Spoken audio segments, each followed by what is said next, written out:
안녕하세요. 보상가배상TV입니다. 자, 운전자 보험 가입을 해놨는데 막상 교통사고가 나고 형사비를 진행하려고 하면은 왜 이렇게 오래 걸려요? 서류가 왜 이렇게 많죠? 보험사에서 조사가 나온다는데 무슨 조사죠? 자, 오늘은 2025년 기준 운전자 보험의 실제 처리 과정을 가해자 사건, 피해자 사건 모두 경험하는 실무자의 입장에서 실제 사례를 중심으로 확실하게 알려드리겠습니다. 자, 예전에는 운전자 보험의 형사비금 한도가 굉장히 적었기 때문에 크게 조사 없이 그냥 서류만 내면은 보험금이 나왔습니다. 그런데 요즘 어떨까요? 형사비금 한도는 몇천에서 최대 2억까지 지급이 되고 보험 사기 사례 증가 그리고 면책 사유 검토 강화, 자, 이런 이유들 때문에 조사가 거의 필수가 되었습니다. 저희가 진행을 해도 요즘은 1, 2개월 이상 소요가 되고요. 길면은 3개월 넘게 걸리는 경우도 많습니다. 자, 보험사 입장에서는 이 두 가지를 반드시 확인을 해야 되는데 사고와 피해 사실이 진짜 팩트인지 그리고 형사비금 지급 약관에 해당이 되는지, 그래서 다음과 같은 세 가지 조사 포인트가 생깁니다. 첫 번째, 조사를 할 때는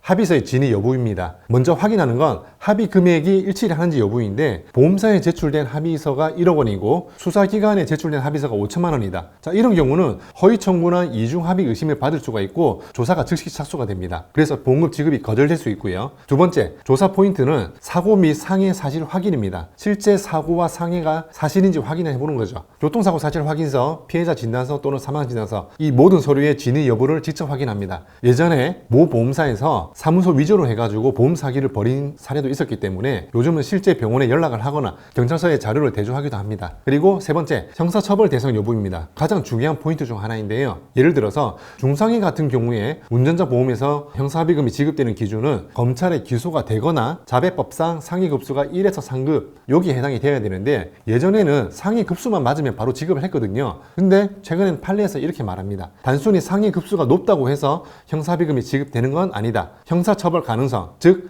형사사건이 될 수 있는 경우와 전제가 되어야 된다. 이렇게 판단을 하고 있습니다. 그래서 보험사는 실제로 기소가 되었는지 중상해로 판단이 되었는지 꼼꼼히 확인을 다 합니다. 이처럼 보험사는 이런 조사를 전부 다 하는데 먼저 합의서 내용이 맞는지, 사고가 진짜로 일어난 사고가 맞는지, 피해자가 실제로 얼마나 다쳤는지, 형사처벌 대상이 맞는지, 자, 그렇다 보니까 아무리 저희가 빠르게 움직여도 보험사 측에서 조사 일정 때문에 지연되는 경우가 굉장히 많습니다. 자, 요약을 하면요, 운전자 보험 요즘 조사 후 지급은 기본입니다. 시간도 걸리고 서류도 많이 필요하고 까다로워졌습니다. 하지만 그렇다고 포기하실 필요는 없습니다. 저희 보상과 배상은 이 과정을 빠짐없이 안내하고 보험사와 커뮤니케이션까지 모두 책임지고 도와드립니다. 운전자 보험 청구와 형사비 관련해 궁금한 점이 있으시다면 언제든지 저희 보상과 배상으로 연락을 주시고요. 오늘 영상이 도움이 되셨다면 구독, 좋아요, 알림 설정 부탁드립니다. 그리고 교통사고로 고민하시는 분들께 공유해 주시면 감사하겠고, 오늘 영상 여기서 마무리하고 저는 다음에 다른 영상으로 찾아뵙겠습니다. 감사합니다.